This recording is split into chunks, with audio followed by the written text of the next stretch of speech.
This president is lying to you about Benghazi in such spectacular fashion that I believe people will go to prison. This is impeachable.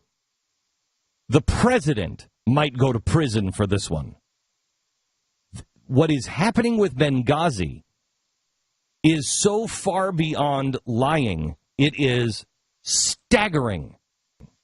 I told you that this ambassador was involved in running guns. And he was running guns to al-Qaeda in Libya.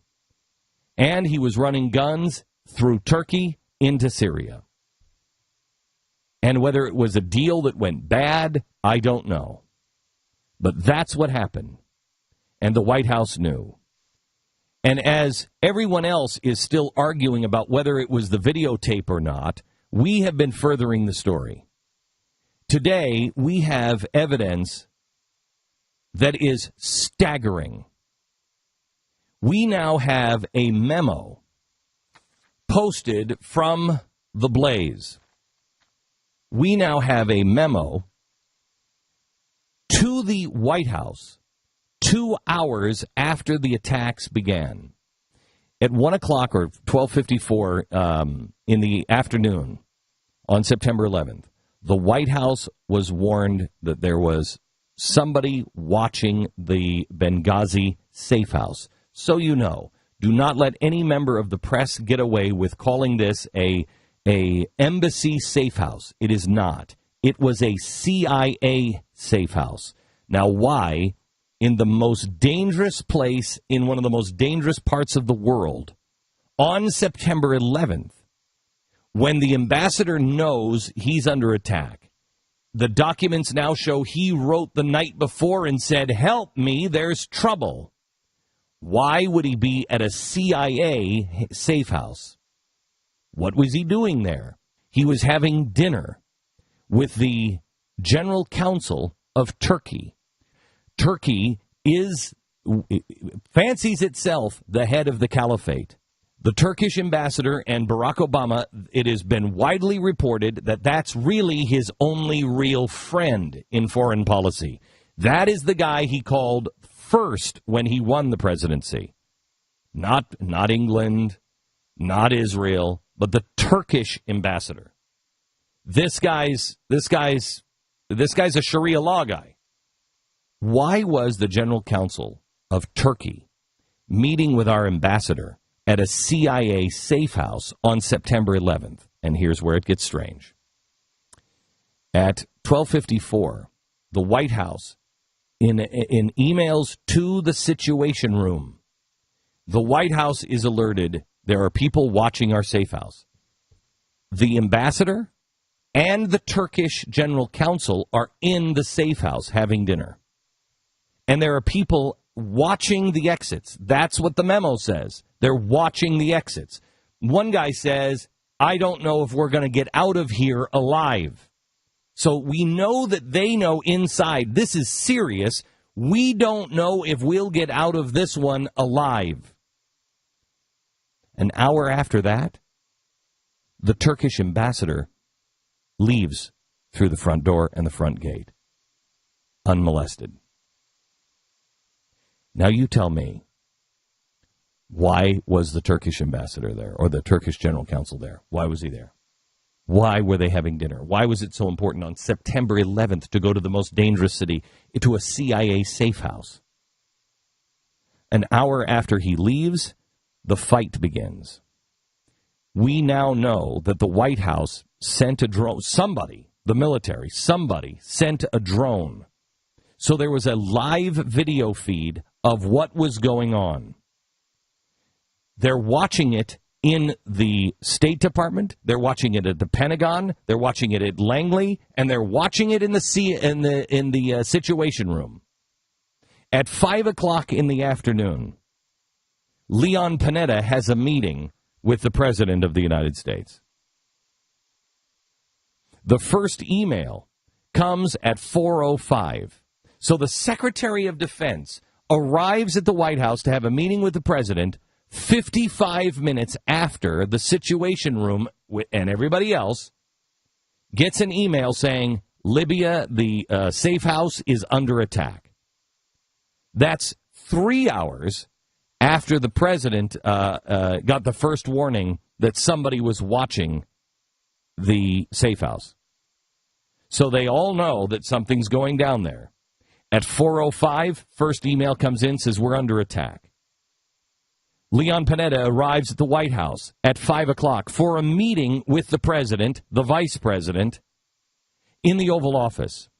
Now, how they can have a drone, the Secretary of Defense, and an ambassador under attack and not say, hey, what do you say we catch the 505 elevator downstairs to the Situation Room and watch what's going on?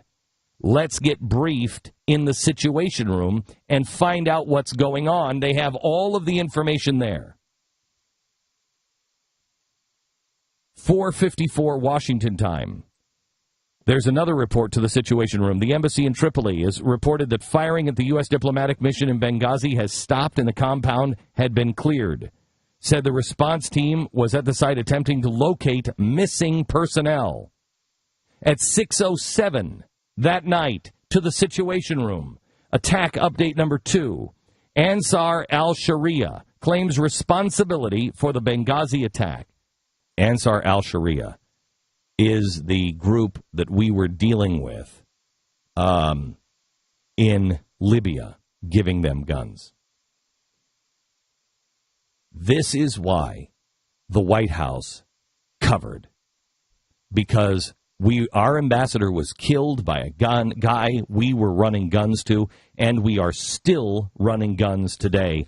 Russia today is verifying that U.S. Stinger missiles are in the hands of the Syrian rebels. The Syrian rebels, which are connected to Al-Qaeda and the Muslim Brotherhood. We also have a report now from the New York Times that we are using the Muslim Brotherhood to arm the rebels in Syria. This president is on the wrong side.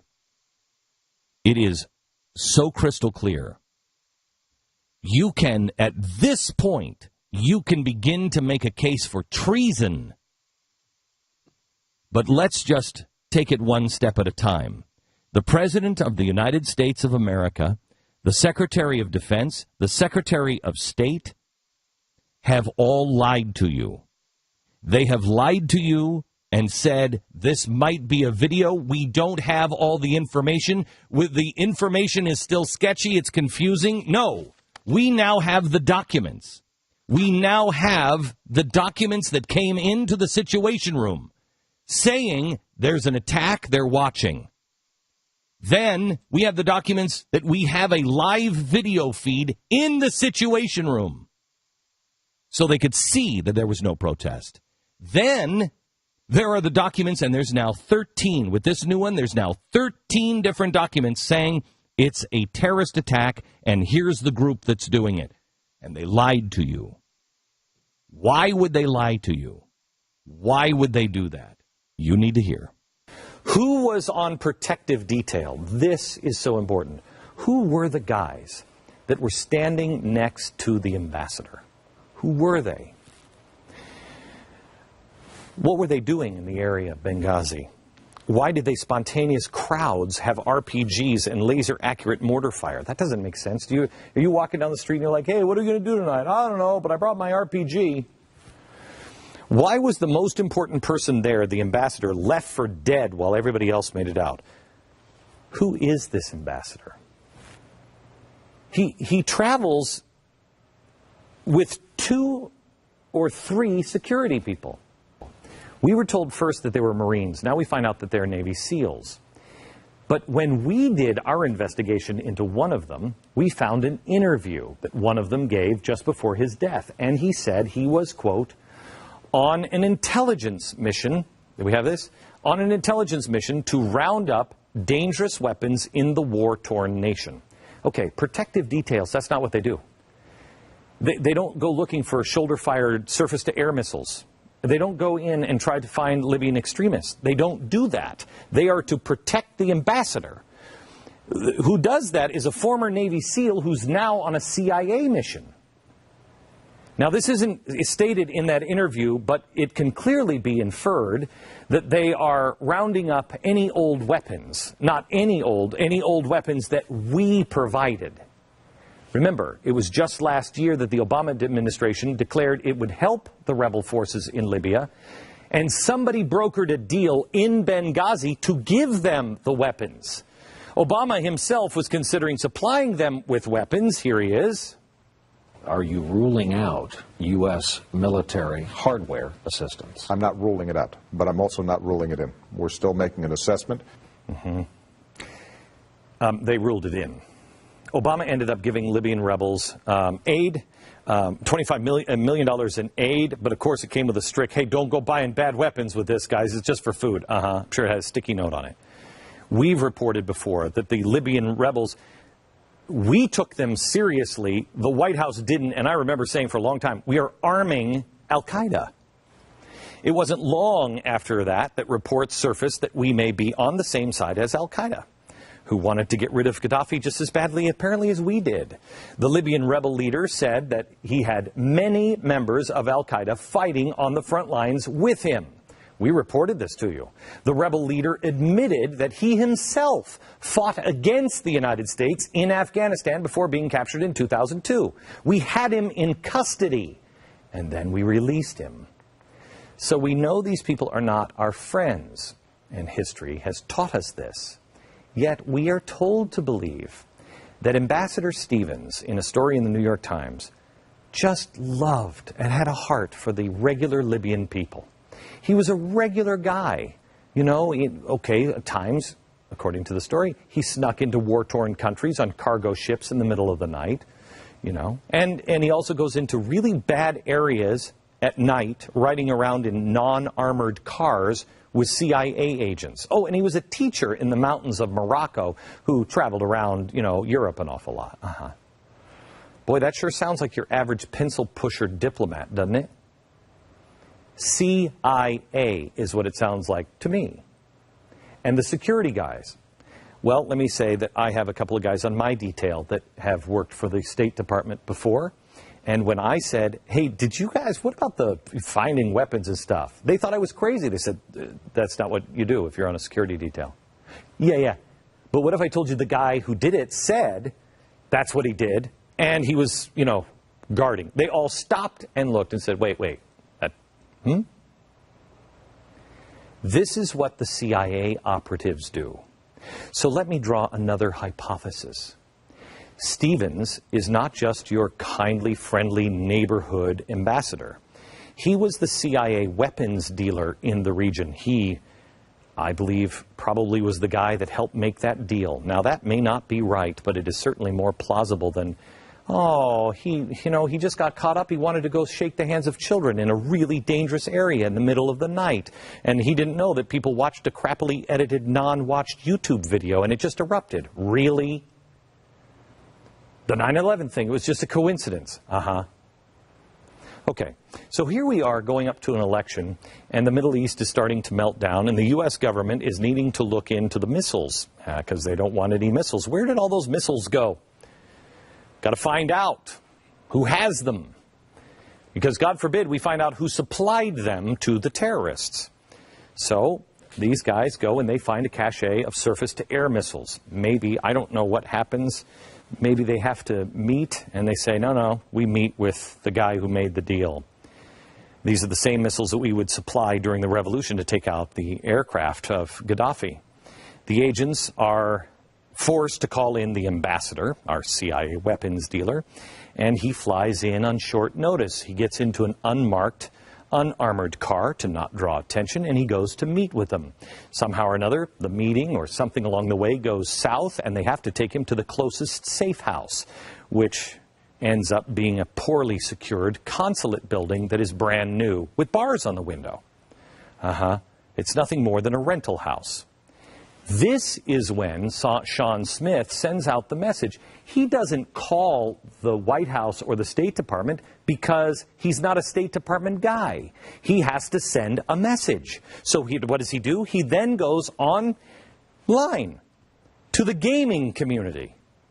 And he goes online to a gaming website, and he says, people are surrounding us and taking pictures of the building. We're in a safe house in Benghazi. I hope we get out alive. Now, do you really believe this guy, a Navy SEAL, suddenly has the urge to do some online gaming when people are watching the house and they're in trouble? No. CIA. Message, get us out of here. Everyone is reporting that Sean Smith posted this.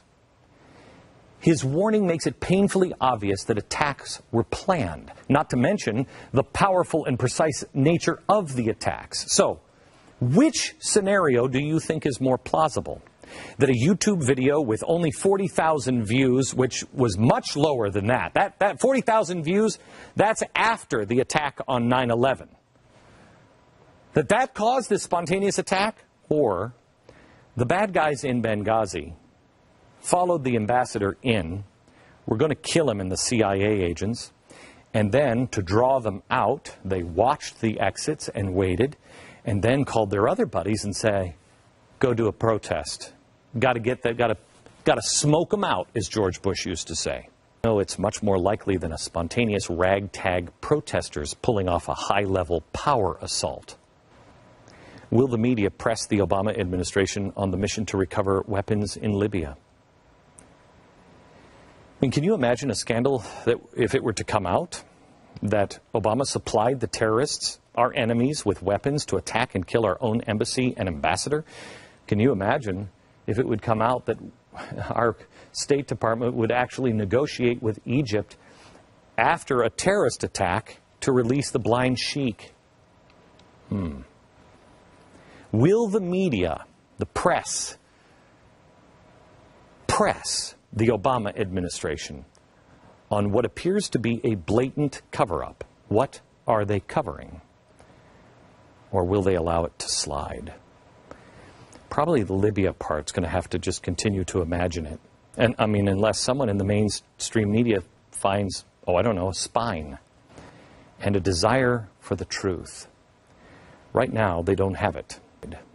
You see, I believe Americans need to know if their president is a crook. The truth lives here. Spread the message.